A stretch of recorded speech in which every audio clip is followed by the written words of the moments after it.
Shirab Dongbu, or Prajna Danda, by Lutrub, Nagarjuna. Preface. The Shirab Dongbu, Tree of Wisdom, is a metrical translation in Tibetan of a Sanskrit ethical work entitled Prajna Danda, written by Nagarjuna, who flourished in the 4th century of the Buddhist era, about 100 BC. The Tibetan version was probably made about the 11th century of our era, but the exact date has not been determined. It is included in the Tengayur, section, volume, beginning at leaf 165. The Tibetan translator describes it as the 2nd volume, but I cannot say whether the remainder of the work has been preserved in Tibetan. The Sanskrit original is apparently lost. When this work was selected as one of the textbooks for the higher proficiency examination in Tibetan, the Tibetan text was edited by the late Rai Bahadur Sarat Chandra Das and printed in continuous lines, as is done in Tibet. This adds to the difficulties of the student, as there is nothing to show where one verse ends and the next begins. No English translation was prepared at that time, and the present attempt has been made with the object of assisting future students of Tibetan.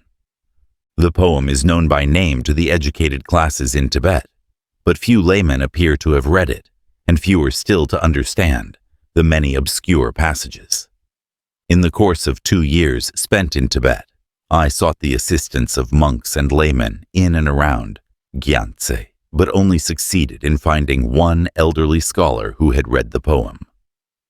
The abbot of the Palkur monastery was good enough to make inquiries at Trashi Lumpo regarding the possible existence of a commentary on this work, but without success.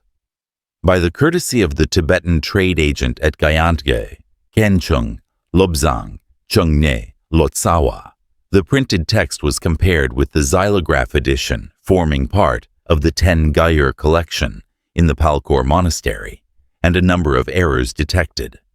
It must, however, be added that the Palkur text does not appear to be absolutely accurate.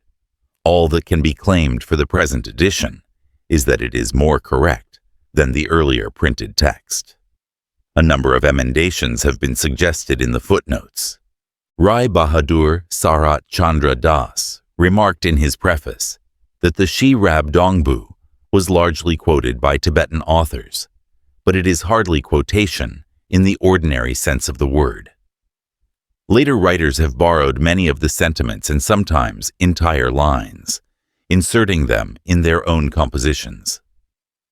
This is particularly the case in the Sakya Leg Shi, Sanso Subhashita Ratna Niti Nama Shastra, written by the celebrated Kunga Gyaltsen in the 13th century of our era, which is said to be a réchauffe of the works of 3 earlier writers on the same subject. I mention this here as the works of Nagarjuna appear to have been not so much the subject of quotation as the source of extensive literary piracies.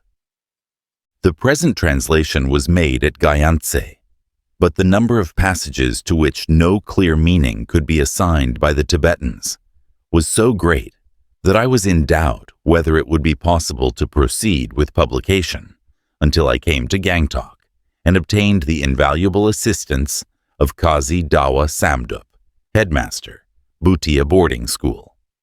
Kazi Dawa Samdup had the advantage of receiving a scholarly explanation of the first 102 verses from a learned Lama Geshe Kachen Tundrup of Shigatse, who studied the book some years ago and was accordingly able to give the meaning assigned by tradition to some of the passages which appear quite incomprehensible at first sight. The latter part of the translation was done without this special advantage, and some of the more difficult passages remain to be properly explained. The extreme baldness of the translation is intentional. I take this opportunity of recording my gratitude to the many Tibetan gentlemen who assisted me at the start, and above all, to Kazi Dawa Samdup, without whose assistance this translation would never have seen the light. Finally, I would acknowledge my obligation to the Honorable Sir Asutosh Mukherjee, Sindh, the Calcutta University, who have undertaken the printing of the text and translation. W. L. Campbell, Gangtok, Sikkim, October 1918. Evil persons should be brought under control. The wise should be reverenced. Fill your treasury with honest deeds. And protect your own countrymen, as regards to your own secrets and those of others. If you guard these as your own dear child, he for whom all earthly things are equal will make love for man the principal affection. If your wife is evil and your friend evil, if the king is evil and your relatives evil, if your neighbor is evil and the country evil, then abandon them for a distant land. Avoid that friend who is greedy for wealth. Avoid a wife who is fond of fornication, if unskillful in curing and hard to please or respect. Avoid such a doctor, although you know the difference between good and bad deeds. You should carry out your work after consultation, although you may only succeed partially. Even without succeeding, you are to be admired. The steadfast, who speak in few words and politely, are very much respected by mankind, as the sun which coming out from the shadow, by his rays creates great heat. As regards these doctories, though you may suffer, yet be not anxious in your mind. When the moon has been eclipsed, will it not shine again? Just as for the garlands on the altars, only full-blown flowers are gathered, so a gardener, in the same way, does not uproot the plant. Rewards and royal favors, the price of prostitution and praise, from pupil, the hire of a boat and the rent of a dwelling. These may be asked for at once, for these 6 are not to be had after a long interval. A magic spell misunderstood is poison. Indifference to illness is poison. An old man keeping company with woman is poison. A poor man's sleep in the daytime is poison. Worthy men who do not make many promises, but if a promise is made under pressure, then it is like a carving on stone. Even should they die, it is not altered. You will come to terms with your enemy on occasion, and on occasion you will quarrel with your friends. Having learned to distinguish what should be done and what not, the clever man will always select his opportunity. If you sin in speech, you will be damned. The parrot, the singing bird, and the water hen, the silent water duck, which man does not catch. Their entire accomplishment is keeping silence. If you keep your weapons in order, your enemy will be subdued. By wearing poor clothes, a woman will be subdued. By treatment, illness will be subdued. Ignorance will be subdued, overcome by effort.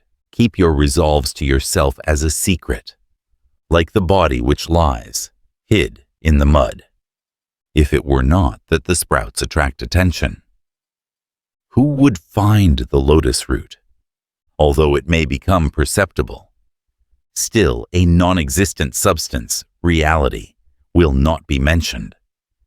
How could the peacock in the painting eat the jewels, if anyone plans in his mind to do evil? He always uses pleasant words to the other, when the hunter sees the game to be killed. He sings a sweet song to please it. Whatever your thought or opinion may be, it should be clearly impressed on all men's minds.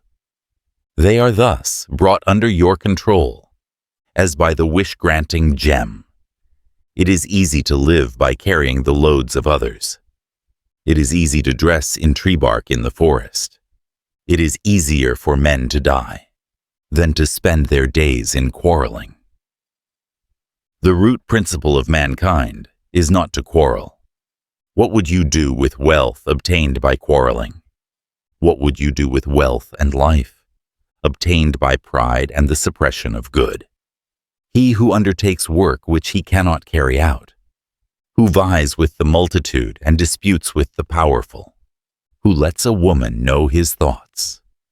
The four gods of death sit at his door. Regard not an evil prince. Regard not deceitful relatives. Regard not a lustful woman. Regard not a great sinner. He who can go anywhere. Why should he be injured through his attachment to his own native land?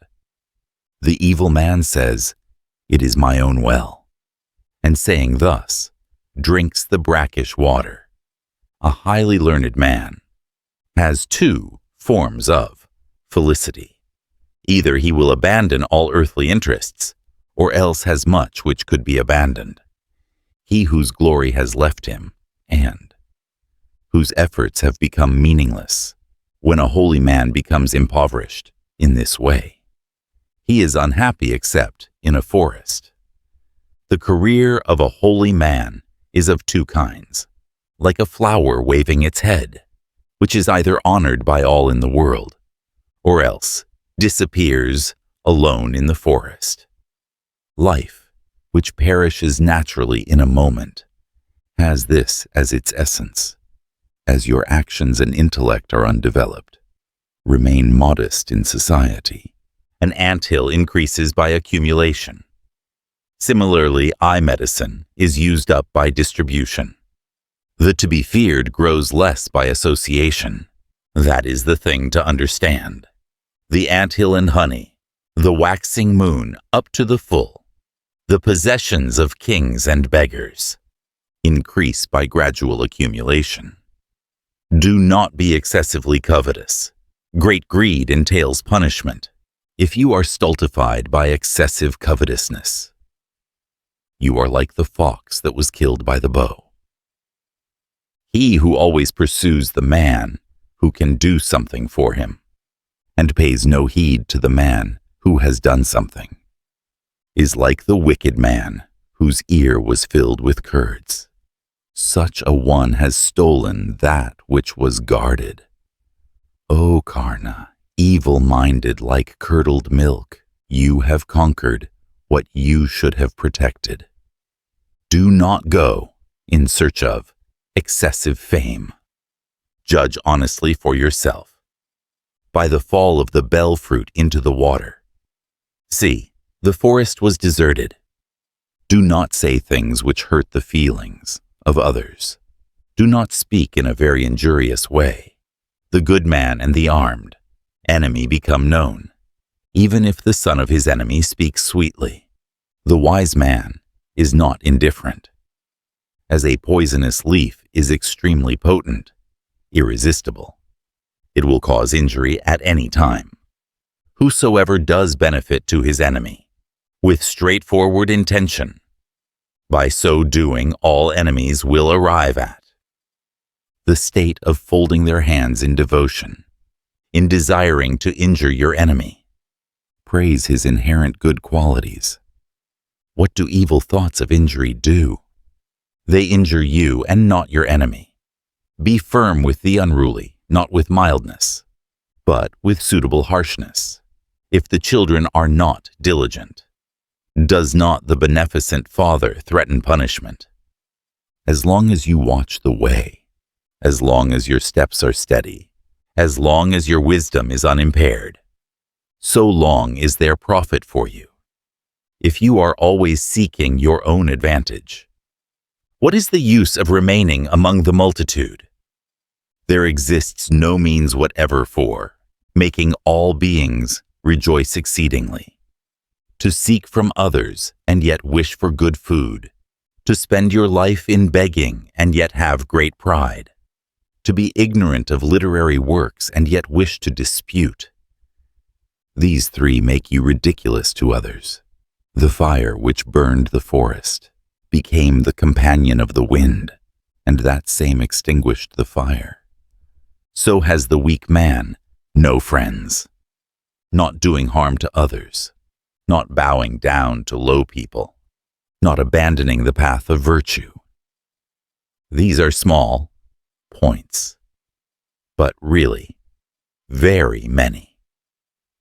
Having no fear of disease, endeavoring to associate with the holy, not using the vulgar language of the mean. A day spent thus is greater than 100 years, whenever the mean find a little wealth. They despise everybody and are filled with pride. But the virtuous, although they may attain the possession of wealth, remain bowed like ripe rice. Low-class creatures, should they become possessed of wealth or science, think only of quarreling with everybody, like the fox with the blue skin. If they become possessed of wealth or learning, low people become proud. But even when doubly honored, the wise man will become the more humble, trade without profit, quarreling with those who have a following, despising to beg, and thus poor, delighting in lust, using rough language to young women. These 5 are improper conduct in a man. The peacock, although scorched by heat in summer, would rather hope for rain from the middle of the sky than bend its proud neck to the bad water of the dirty pond. The titira bird preserves its own life, somehow, with dewdrops, for it fears to be placed under an obligation by begging, and will not even beg from Indra. If you understand real truth, why have a teacher? When the disease is cured, what is the use of the doctor? When the water is crossed, what use is the boatman?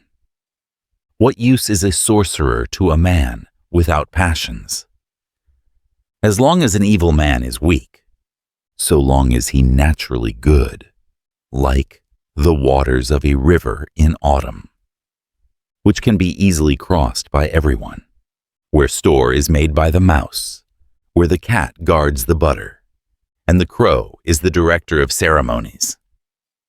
How could reliance be placed in such an arrangement? If there is much discussion about anything, all make boast of their skill, and as all wish to be placed foremost, that gathering is brought to naught. Copulation by day and sleeping by day, fresh beer, curds, and young people drinking, sleeping with withered old women. These 6 waste the bodily strength.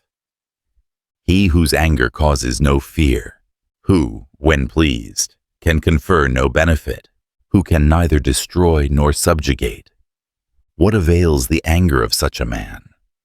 The encounter with the time of misfortune and disease, a time of famine and danger from enemies, being at the king's gate or in Yama's abode. These are the common remedy, that is, affect all alike. People strive for worldly things because they want them. It is not done for the sake of righteousness. Like the calf, which, seeing that the milk is exhausted, leaves the cow at a distance. Separation from the object of affection, the contempt of one's own people, to be much in debt, association with the evil, to be abandoned by friends who see your poverty. These 5 are not fire, yet they burn the body. He who, when small discords increase, does not attempt to make peace, is like the bee's honey leaking in drops, and the ruin of a country. He who has knowledge is firm. The holy, even when destitute, do not discard moral virtues, although scorched by the sun's natural heat. The natural cold of snow is not taken away. Those who wish to terminate their sins believe in Buddha. Those who wish to terminate their earthly existences associate with the evil. Those who wish to terminate their families beget fools and idiots. When cereals are to be consumed, the stomach becomes heated. Those blinded by desire do not perceive their sin. The blind man does not see the shape of things. The proud do not perceive their faults. He who regards himself, the egotist, does not perceive real truth. A conqueror, a water channel, a creeping plant, women and the blind, these 5 how they are led by the crafty, and this leading places them in the power of others. The misery which follows pleasure is the pleasure which follows misery. The happiness and misery of mankind revolve like a wheel. The invisible appears before you, and again becomes invisible. What is that of yours, and what are you? Who will be miserable on that account? Thus the logs of wood, which go down together to the great ocean, are driven apart by every wave. Who will be miserable on that account? The very wise man conquers rather by forcefulness than by anger. The evil man fails by being angry. O evil men, defeated by defeat, how could you be called to the society of the wise? A big stone, by a great effort, may be thrown to the top of a hill, but can be toppled over by a small effort. Our own faults and virtues are like this. The man who, with regard to something which is not to be done, meddles in the matter, will surely come to grief, like the monkey which turned out the child. He who has entirely forsaken his own interests and rejoices in those of the other party will surely be destroyed. How such a man resembles King Rabmar. If an astronomer calculates from the sky, he will ascertain the paths of the moon and the stars. But in his house the women folk are at variance, and he does not perceive their various misconduct. The moon's color was apparent, reflected in the unsullied water, and you wished to seize the lotus root. O swan, who knew how to separate water and milk, what has become of your knowledge today? Any man who has work, great or small, and desires to do it, and in this endeavor does his best, is considered to be doing a lion's work. So, in protecting his kingdom, and in overcoming his venturesome rivals, a king should not rely on his subjects, but do it personally in this present life. He who says to himself, who is the loved one, and who the other? Who acts affectionately, magnanimously, and broad-mindedly, such a man controls the whole earthly globe by always uttering pleasant speeches. It is easy for a king to beguile his people, but as regards profitable words, which are like medicine, the speaker is rarer than the listener. If you understand the purport of the doctrine, as when the beam is at fault when weighing is done, even if it was constructed by a reputed wise man, it is better to let your own conviction be the winner. If he is equal in wealth and ability, if he knows the essential vital point and is diligent, a follower of this kind is sure to injure you. No enemy will injure you as he will. If fire is lighted in water, how is it to be extinguished? If the fear comes from the protector, who is there to protect you from this fear? A drum, when not adjusted, does not give forth pleasant sounds. Even when adjusted, the sound emitted is not sweet. The world is like a small drum. It should be so adjusted as to give forth a melodious sound. The Lord of the earth, being influenced by passionate desires, does not discriminate between benefit and injury. He conducts himself as he pleases, like a lust-maddened elephant. Tortured by remorse, he falls over the precipice of despondent misery. He blames those around and is ignorant of his own fault. In a time of disputes, a king, rather than acquire wealth, should preserve his life by abandoning property, just as when the butcher shears the sheep's fleece. The sheep thinks the sparing of its life to be a great gain. When there is a snake at the root and an eagle above, monkeys climbing in the branches and the flowers surrounded by bees, where a resting place is provided for all savage animals, pay no heed to, beware of such a sandalwood tree. By whatever means you control your enemies, It is not the physical ability, but the method which matters. See how the crow with the string of golden beads got the snake killed. He who has understanding is mighty. What can you do with might without understanding? How strong the lion was, yet he was killed by the hare. If you want to have proper method in your work, consult those possessed of understanding. What need is there to speak of obtaining health, wealth, and happiness? Even if you fail, it will still look well. The conduct of the morally virtuous is self-evident, but how can it cure evil persons? Like phlegm, acidity, which is brought on by hot, rough-tasting condiments, their evilness becomes very much increased. The man against whom you feel anger in your heart is not to be admonished by words.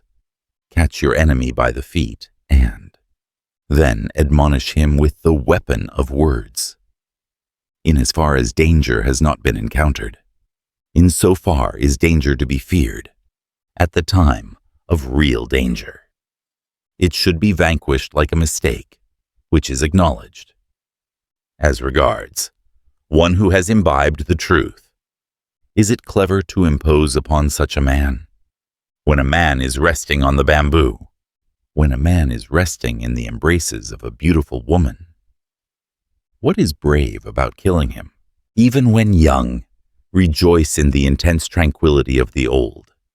Be not proud of what you know, even when learned. However great your glory, be forbearing in your manner. However high you may rise, be not proud. Those who ever delight to benefit all creatures are supreme like the lamp made from a jewel, which relies not on oil, nor on the vessel, nor on the wick for its light. A doctor taking food and not digesting it, a king speaking falsehoods, and a man of good birth misbehaving himself. These three are very unbecoming. By association with the exalted, who would not become exalted? The thread on which the flowers are strung as a garland is attached to the head. He who preaches at the timely season and speaks when opportunity arises will be very much remarked and obtain worldly greatness. He who is possessed of diligence, courage, might, wisdom, sees the power to subdue others, and perseverance, these 6 virtues, is feared even by the gods. As regards your former enemy, now defeated, trust him, not even when he wishes to become your friend. See how, in the cave where the owls were gathered, the raven lit a fire, and they were burned, eating, sleeping, fearing, and copulating. Man and the brutes are alike in these. By the practice of religion, mankind is elevated. If religion is not understood, is man not on a level with the brutes? Those who speak ill of religion, although they go and come by day, are like the smith's bellows. They have breath, but they are not alive. Leaving the patron, Buddha, and bowing to other gods is like a fool who comes to the bank of the Ganges and, being thirsty, digs a well. Although you may remain in a country for a very long time, it is absolutely certain that you will have to leave. Whatever may be the difference in the parting, the actual going cannot be avoided. By compulsory separation, excessive pain is infinitely caused to the mind. But if the giving up is voluntary, infinite peaceful happiness will be obtained. One's desire is to be attractive and happy, and wealth is of course pleasant. But yet this world of existence is like a healthy drunken person being carried. For living beings there is no moral defilement equal to lust. Nothing injures others as envy does. None is so fawning as a beggar. There is no friend or relative to equal generosity. There is no eye like that of wisdom. There is no darkness like spiritual darkness. There is no enemy like disease. There is no danger to equal death. Comparing these, the most inexorable is death, which will certainly come. Therefore, let your mind be turned from desire and rejoice in the true religion. It is well to have this friend and that gem. The wishing gem is real. Stones are not gems. The topaz being treated as the best of gems, such a gem causes the ruin of the world. Whatever there be on the earth's surface, grain, gold, cattle, and good health, not all these will suffice to satisfy one man. If you understand this, you will obtain tranquility, wealth hoarded with great pains, and fondled, handled at intervals, how it resembles the starving mouse who hoards his store. Wealth is merely a source of misery. Earthly life is not stable. Wealth and enjoyment are not stable. Wife and child are not abiding. Therefore, trust in religion and good reputation. A king is not satisfied with great riches. A clever man is insatiable for elegant sayings. The ocean is never sated with water. The world has never enough of the sight of beauty. Fire is not to be satisfied with wood, nor is it possible to satisfy a child's desires. Moral conduct, self-restraint, and the control of the mind. Whoever bears these earnestly in mind and remains so, then what more does he need? If you remain utterly contented, you are far from the plane of the evil man. Pleasures which are bound by the ties of carnal desire beget trouble at every step. This so-called body, full of faults, has, however, one great moral quality. Whatever it encounters in this temporal life, its movements depend upon the steersman, you. The forest elephant is powerful, although he lives on grass. The serpent, although he lives on air, is not lean. The ascetics who have only a little grass and fruit are not of the past, do not die. Thus, modesty and contentment are the only objects of attainment.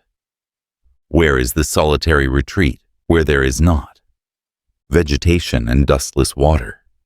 The moon is the public light. What is the use of personal property? The surest possession is real contentment. It is not difficult to earn your livelihood, whatever it may be. It is like places where there are grass, leaves, and water. There is no place where these are not to be found. The tiger is chief of the forest, and the elephant is leader. Make of the grass your seat and your garments of tree bark, and have the fruit of the trees for food. The evil society of poor relations is not real life. The man who, either in a good or bad style, adapts himself somehow to what he has, and continues to keep his body from impurity. What is the attraction of wealth to him? With the price of great good actions, the ship of your present body has been bought. So long as it is not wrecked, strive to cross the ocean of human misery. For so long as the moon of pleasant times is waxing, and so long as death, the planet Saturn, does not find you, so long live chastely, and let your actions be right actions, when your eyes are fixed in unconsciousness, and you have come to your last breath through constant hiccoughing, as one led in the dark to a great precipice. Of what assistance can child and wife be then? He who yearns in pity, whose passions are controlled, who rejoices in contentment, who is passionless, rejoices at the general happiness, lives in the woods, eats fallen fruits, wears bark on his emaciated body, cries, "Victor, Victor," in the sweetest fashion, to him who, at Benares, triumphed over the power of death, will yet have to discard this mortal body. Salvation is not to be found in believing in religious books, not yet in freedom from bodily suffering. If the thoughts are controlled by wisdom, then salvation is very near. To get rid of the contamination of moral faults. What is the use of shaving your head? To him who has no covering for his mind, what is the use of a cotton robe? He whose mind is imbued with compassion for all sentient beings, that is, the way of salvation and divine wisdom. Ashes and long hair do not constitute the religious robe. He who is subdued in the prime of life. I know for a really subdued person. If all the senses were completely exhausted, that is, by age, how could he possibly not be subdued? Over friends and kindred in the burning place. There comes a change when the smoke has dispersed, as regards that which always accompanies you. If you are convinced that it is your own works, then practice acts of virtue, wealth acquired through great misery, or by acts contrary to religion, or by bending before your enemy. Such wealth is not proper wealth. The holy man who is very firm in his longing to act nobly is always miserable through the fear of being decried in society. But the shameless man who spreads the root of perverse conduct and does not discriminate between the proper and improper is happier on the whole. He who has not the sense to distinguish between the proper and improper, who has abandoned all heed and observance of vows, who only wishes to be filled with good food. What difference is there between a rich man of this kind and the beasts? The great source of virtues, both visible and invisible, is knowledge. Therefore, if you are striving to procure them, take hold of wisdom in its entirety. A hero is born among 100. A clever man is found among 1,000, but the wise hero in 100,000 may be born in 1,000, or not at all. By the wise, all sciences will be studied even when they are past middle age, although there may be no results in this life. It will become easier for them to obtain such in another life. Even when white-haired and wrinkled, learning from others should be treasured. Wherever the man of much learning may go, he will not obtain the aggregate of learning. A king and an accomplished man. These two are not alike. A king is esteemed in his own country. An accomplished man is esteemed everywhere. Although the accomplished man have faults, philosophers will not grieve, although the moon may become spotted, stained. The firm look at it with pleasure. There is no bodily ornament like accomplishments. There is no physical misery like mental worry. There is no protection for the body like patience.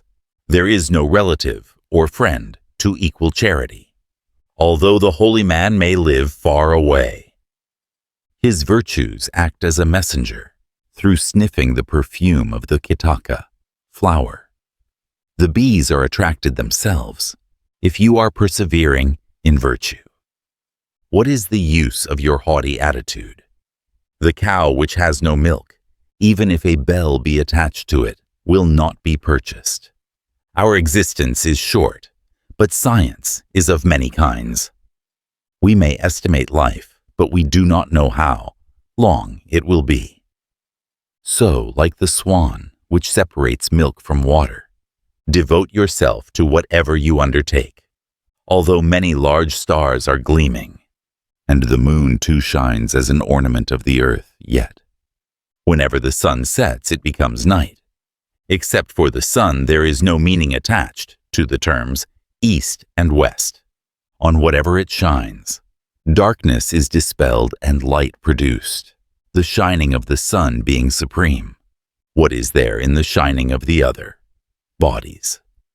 The man who accomplishes one single act thoroughly excels all sentient beings. What need for many acts? As the moon, when full, lights the earth's surface, a great multitude of stars have not this power. The growth of moral virtue depends on one's self. The acquisition of property depends on previous merit. Why blame anybody for this? Moral virtues are to be obtained by making an effort, and as this effort rests with yourself, to say that others possess moral virtues. Who could endure to lead such a life? Of those who understand the meaning of the Scriptures. There are many even among the crippled. It is a matter for rejoicing to find the sharp-pointed sword by which the enemy is conquered. Rich men are to be found even among the barbarians, and there are many heroes among the beasts, but holy men who can explain the various truths are the rarest of all.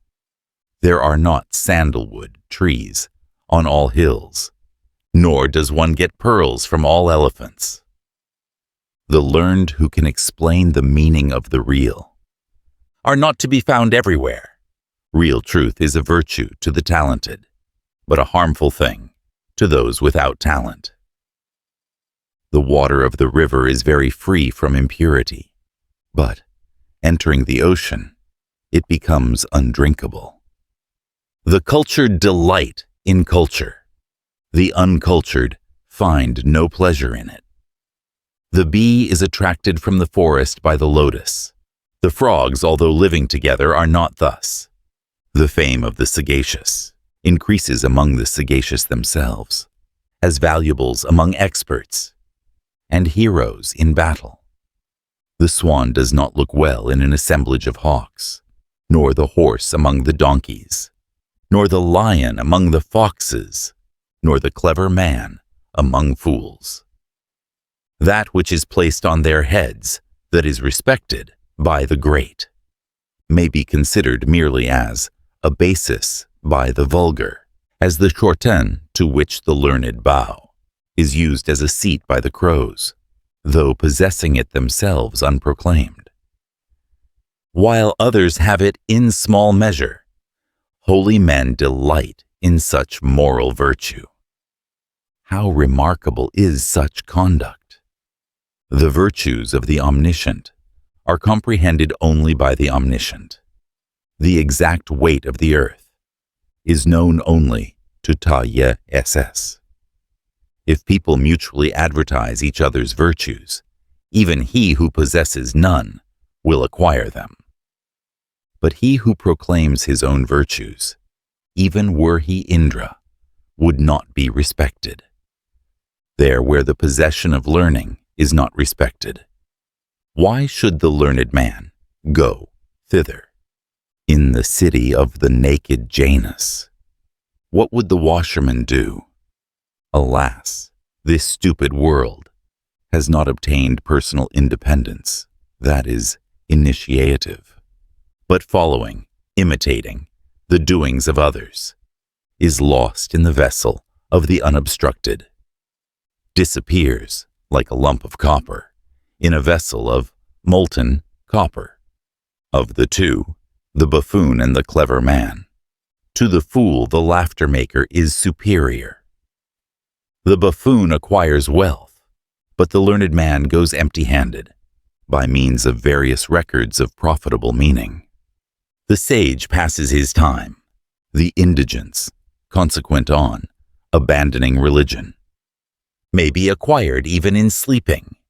He who, in an assembly of many persons, makes no effort to obtain the virtues of the holy, what is the profit in such a one being born, who is driven away by his own mother's pains?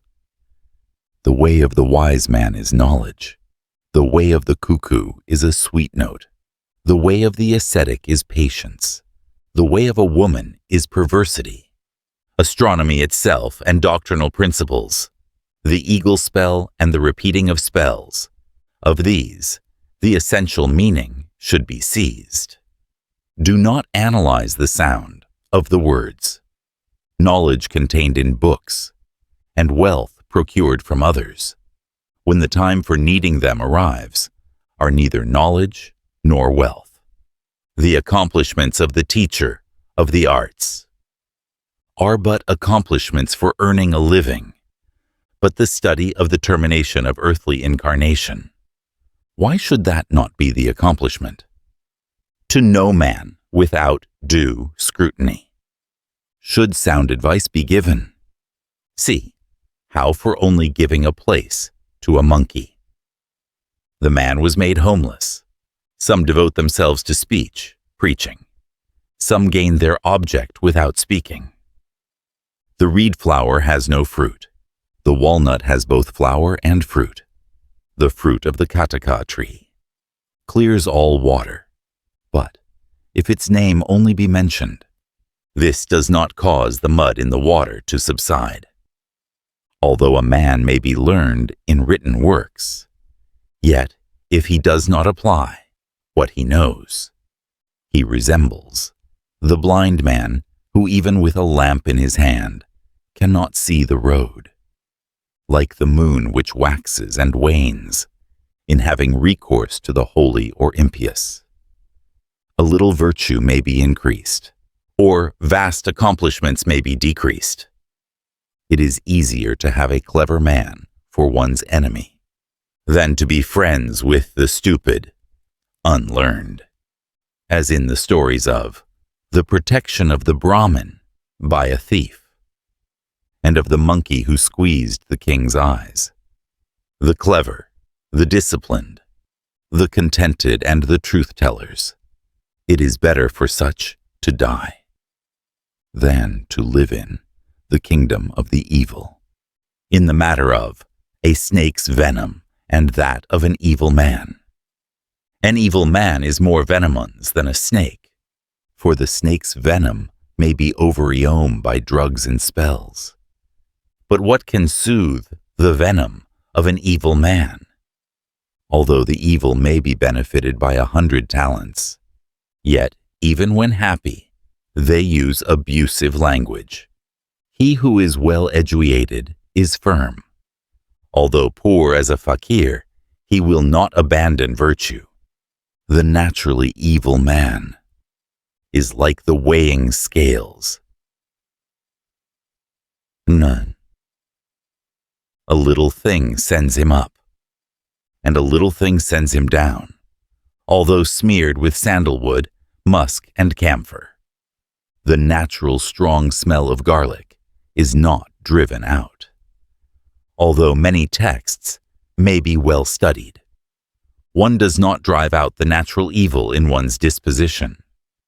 There are no lotuses on the face of a holy man's son, nor do horns grow on the heads of prostitutes' sons.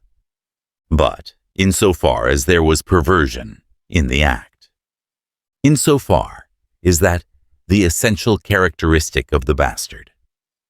The word which is uttered is one thing, and different from the thought in the mind. Alas, then, for the crooked-minded! Who can change this natural disposition? He assiduously retains his vices, and ever discards the moral virtues. In retaining vice and discarding virtue, the evil man resembles a strainer. He who has been refuted by an evil man loses confidence even in the holy. When a child's mouth has been scalded by hot milk, he will drink curds only after blowing on them. Seeing the star's reflection on the lake by night, the swan is disappointed in taking them for lotus shoots, so that even when he sees the real lotus shoot by day, he will not eat it. When once refuted by a liar, one will doubt even the truthful. A woman's appetite is twice that of a man, her deceitfulness 4 times as much, her shame 6 times, and her passions 8 times, so it is said. Not by gifts, nor by attentions, not by worship, nor by veneration, not by constant association, nor by assiduity, By none of these is a woman to be resisted, controlled. When he was carried off by the king of the birds, the white lotus serpent god said, "He who tells secrets to women, his life is lost there and then, by them. One's object and religion are completely destroyed. They create an obstacle in the attainment of salvation. They become the cause of all mischief. Rather, therefore, avoid other men's womenfolk. If even one written verse of truth is given by a lama to his pupil, the gift given would be supreme. Such a thing is not on earth. All worldly pleasures should be abandoned. But if you are unable to abandon them, then cling to the holy. That is the cure for it. All desires should be abandoned. But if you cannot abandon them, let your desire be for salvation. That is the cure for it. The unhelpful relative is like a stranger, but he who helps, even if he be an outsider, is a relative, like the body and its diseases which are with us, and the beneficial medicine of solitude. If you hold with assiduity a pot half full of water on your head, so also, if respected, the evil man becomes excited, angry, whatever may be agreeable to your mind, although it be far away, is yet near. That which is not kept firmly in mind, although by your side, is yet afar off. Though we may live in the society of the impious, there is no intimacy like the water and the lotus. The holy may ever live far apart, yet they rejoice like the moon and the water lily. If you are ever desirous of friendship, then do not do these three: laying wagers, money transactions, and speaking privily with women.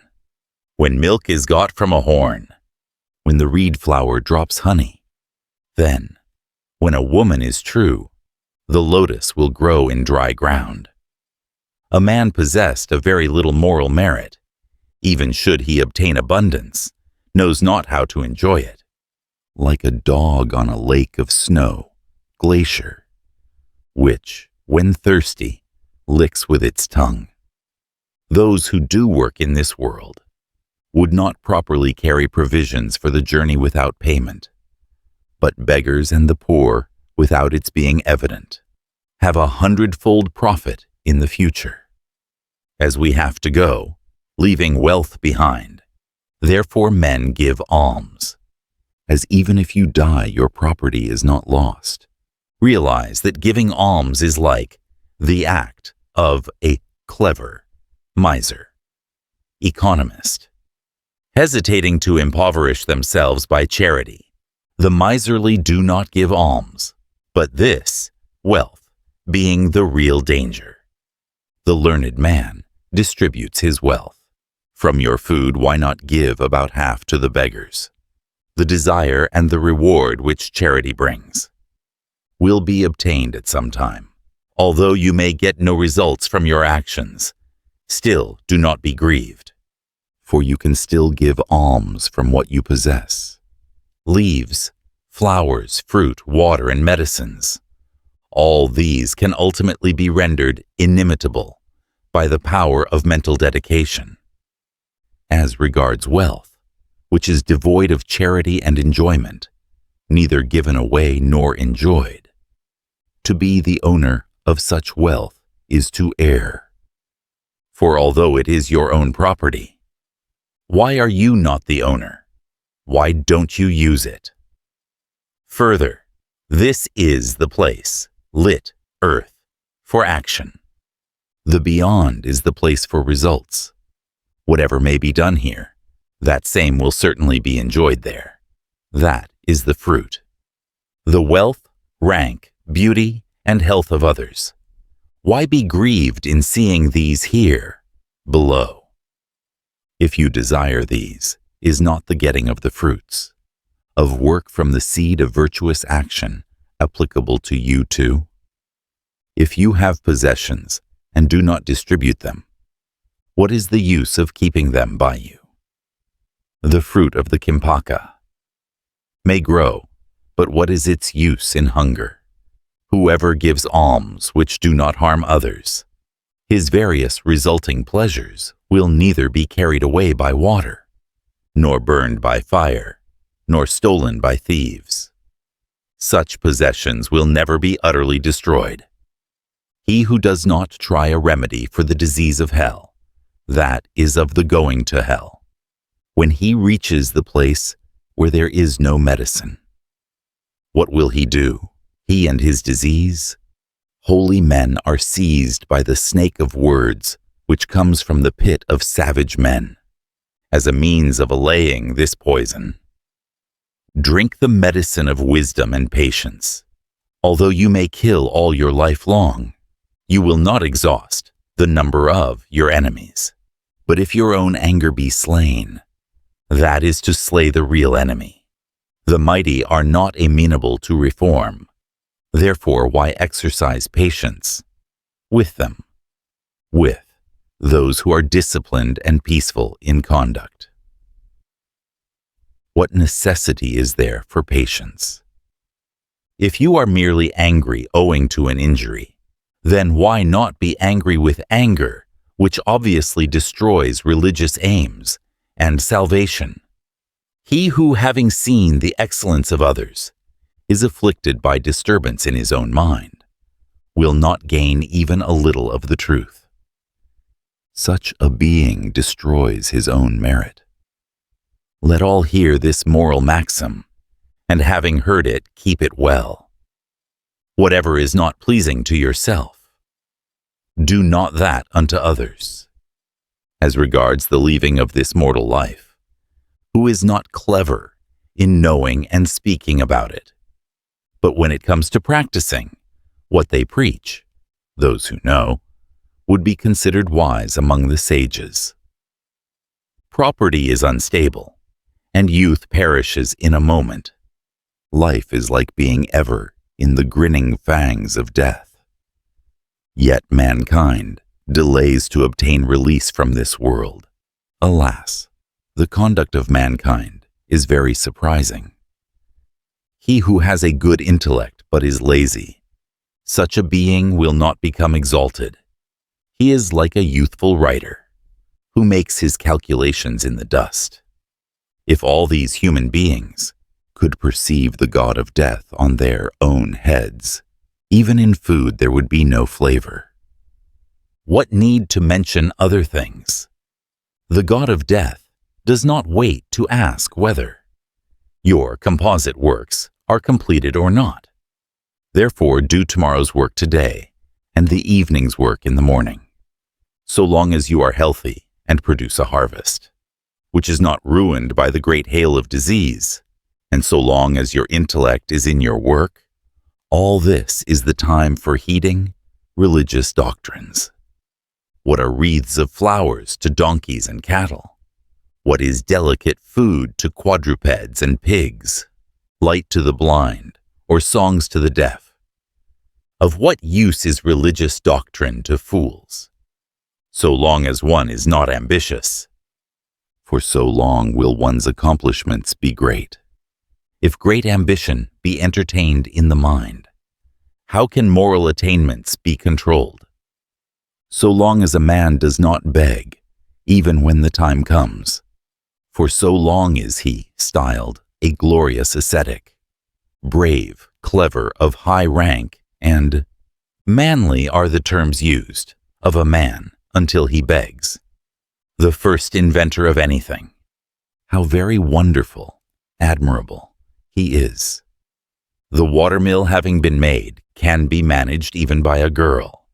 A sage's son may suitably die soon, and a king's son suitably live for a long time. For the hunter's son, life and death are equally unsuitable, and for the saint's son, equally convenient.